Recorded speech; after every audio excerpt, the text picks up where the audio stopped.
Welcome to Inside Games Daily, the only gaming news show brave enough to report another worrying story about Marathon. Yeah, they don't seem to stop these days. Although, I don't know, in games media, sometimes these things tend to snowball. Once a negative campaign builds, people find the news, and maybe that's what we're looking at right now. But either way, it's not too encouraging. It's true.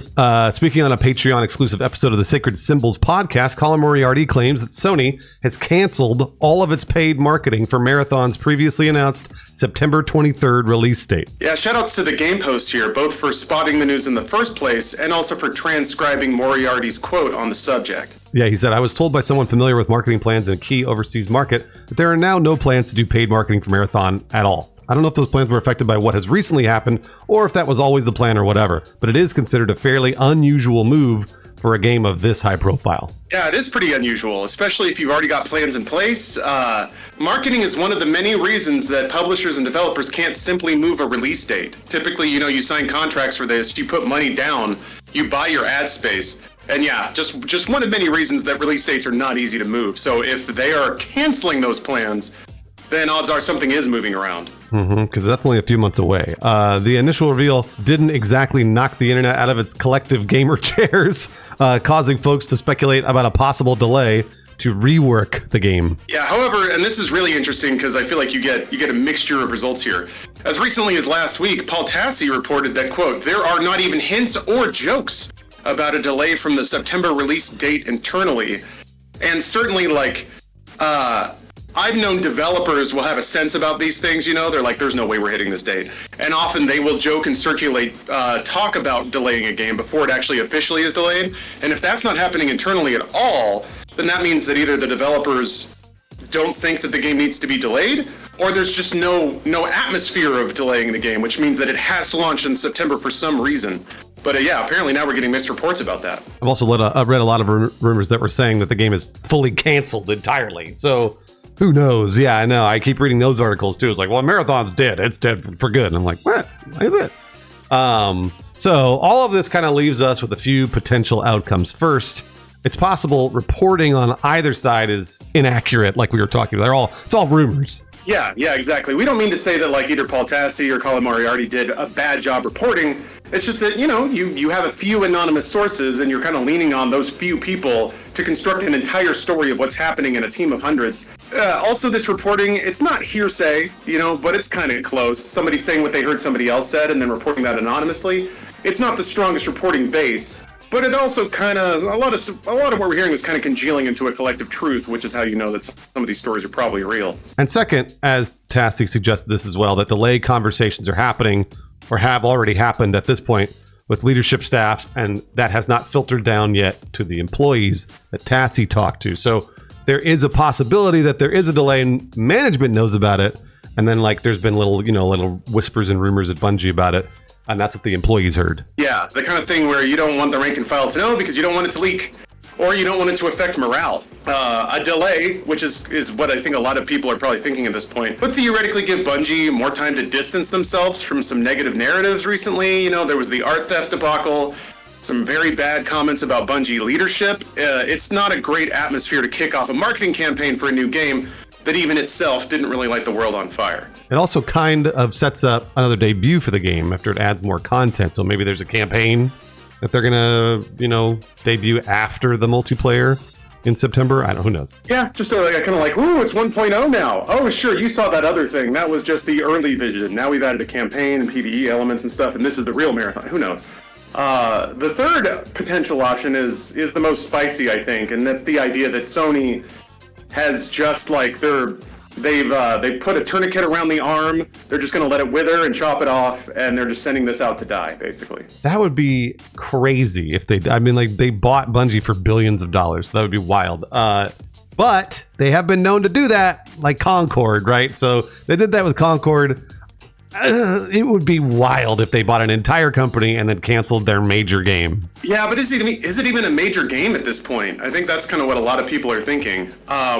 You're right. So they did buy an entire company, Bruce. I think along with that company, and this is again just leaning on the few reports that we've had to try to like connect all the few dots that we've got.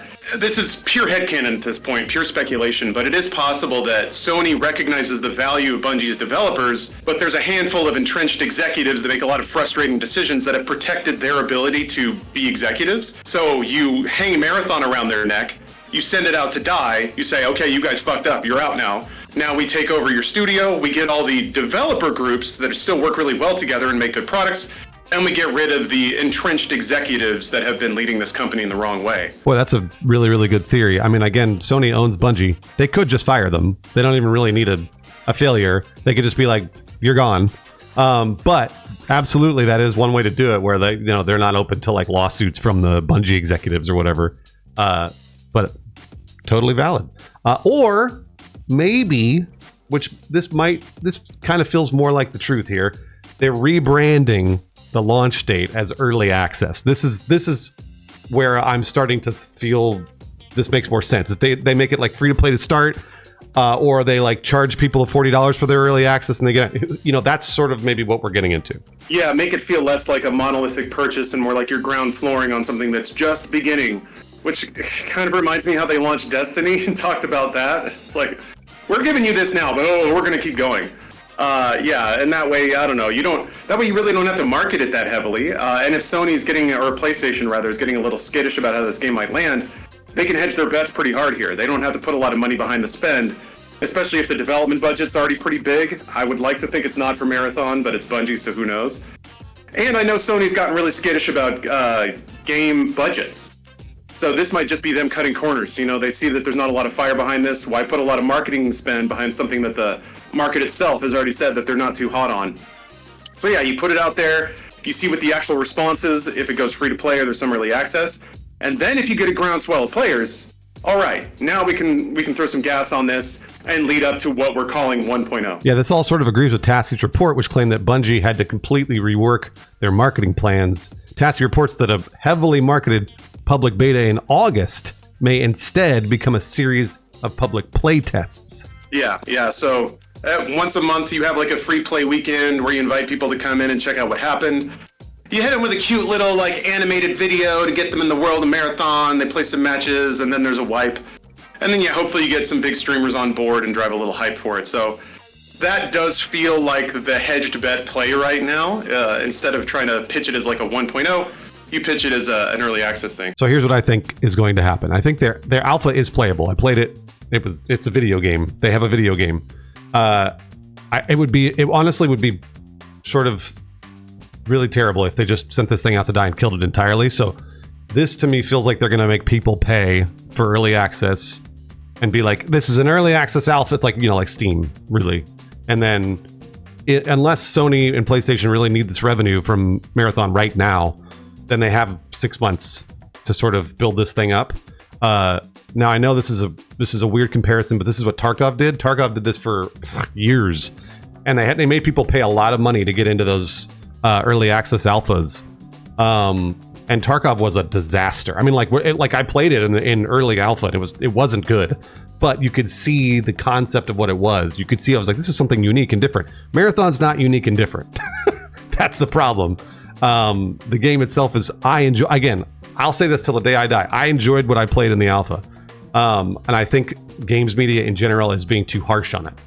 But I can see why people are not crazy about this, and Sony has to let people dip their toe in the water. I would love to see this start as free to play. I don't think it will, because they can't ever go back. If they start free to play, then they can't ever say, all right, now you're charging $40 for it. They can't ever do that. So they're probably not going to do that, but I would love to see this start as free to play, because I do think that that's the way that this game will have legs. Yeah, I've been thinking a lot about that. There's a bit to unpack there, especially with the reception to the game and the weird, on one level, I kind of get some of the unjustified negativity towards Bungie. I think they have a soft spot in a lot of people's hearts, and a lot of people expected a lot more from them. I also think that there's a bit of a narrative now where the real Bungie is being held hostage by these greedy old executives, which for all I know may be the truth, may not be. I'm just saying that this is the perception, and that's what leans into this kind of hostility towards Bungie and then also Marathon, which itself is also representative, I think, of some trends that people really don't like in gaming. You know, games of service, competitive multiplayer shooter, games that seem to underdeliver on content. Which makes me wonder, is there even a way to make a competitive multiplayer game work if it's not free to play these days? We've talked a little bit about this with Battlefield. Call of Duty is the only one who can make it go, but they over-deliver with every product. They have 3 modes in every game, a campaign, a multiplayer, Warzone, and then zombies sometimes, or some other kind of co-op mode. So they kind of suck all the air out of the room when it comes to the perceptions of what should be delivered in a competitive shooter. So you have something like Marathon that has, 1, 2 giant maps? What kind of package can you even build an extraction shooter around that creates the value perception of being worth full retail, $60, $70, $80 even? I'm not sure that even exists anymore. And that makes me a bit scared for Marathon, because if it does go free to play, then, Bungie isn't the most trustworthy when it comes to monetization. They're not the most trustworthy, I think, when it comes to respecting the money that people spend long term. There's people that are still salty about like Destiny content, getting windowed, going into the vault, stuff you paid for that you can't play anymore. And I feel like that would be in an extraction shooter. Gosh, that times a million. You buy a fancy gun, you take one step, you get it domed through the brain, it's on the ground, and so is your money. And I don't want that either. So I'm not sure. Gosh, it's an interesting nut to crack. I'm not sure that it's crackable. I think you're right. And I'm going to give them free advice like I always do for Battlefield. They should start free to play. They should start free to play. And it'll be over monetized. There'll be cosmetics all over the place. But if they charge a lot of money for early access, if they charge $60, $80, $100 or whatever it is, even $40, people are going to be angry out of the gate because they've already spent their money. And if they go in, like you said, and get shot in the head, or if the servers don't work, which is very likely, then that's it. They're done. Like, they're going to be out. All the negativity surrounding Marathon right now that's leading up to their release is very bad for the way they want to start this game, which is a paid game. So they have to go free. They have to go free to play. They don't have a choice, in my opinion. And if they do that, then at least they start from zero with a lot of people. It's like, oh, it was just a download. It's no big deal if I get shot in the head or the servers don't work. It was free.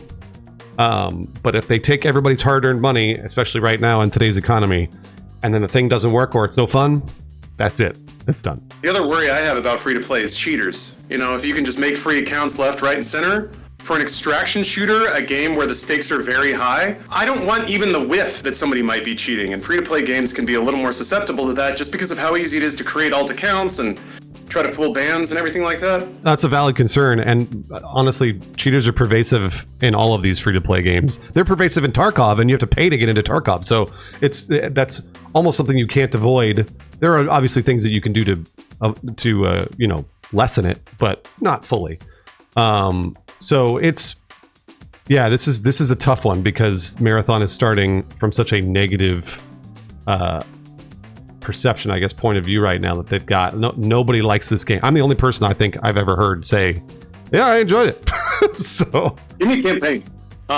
Even though people, by the data, don't seem to play campaigns much, I think the data also shows that people value them just being there. They tried COD once without a campaign and people just weren't interested. So I think with Black Ops 4, and sales for that were just weirdly not good. So I don't know. That's what I would like. And I could pay $30 for like a 6 to 8 hour campaign in that style, in that world. Even though Halo multiplayer is, of course, where most people spent their formative years with Bungie, I think the campaigns are how people get introduced to that world. That's how they learn the mechanics. It's how they kind of take the edge off. Whereas a game like Marathon, it's tough for me to expect somebody that hasn't played an extraction shooter before to be totally okay picking up a game they've never touched with the stakes of a typical extraction shooter. Without even, I don't know, Bruce, in Marathon that you played, did it have like a tutorial or a firing range or anything like that? It does. It has those little things. Honestly, to your point, Lawrence, talking about a campaign, and actually from a few weeks ago, they should launch with a PvE mode. And the PvE mode is something you can go into, get some okay loot so that you can take it into the PvE mode.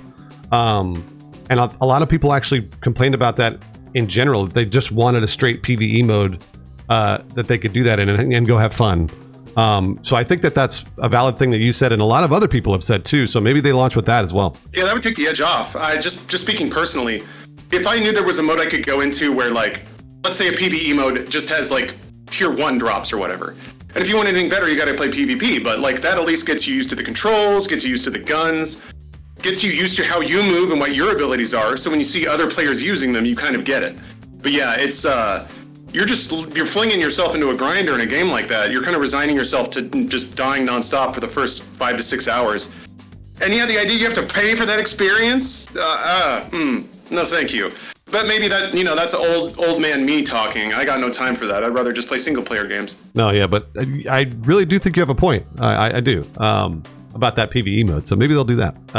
Either way, Inside Games, this show is on your side. That's right. We're always looking out for deals to make sure the gamer can keep gaming even though it's getting tough out there.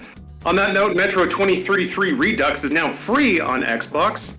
So go and pick it up. Just add it to your account. Why not?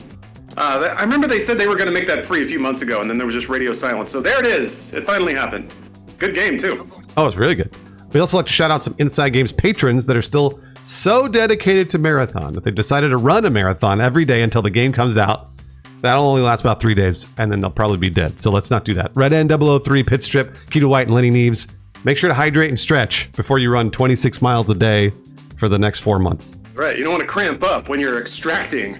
Oh. Could you imagine?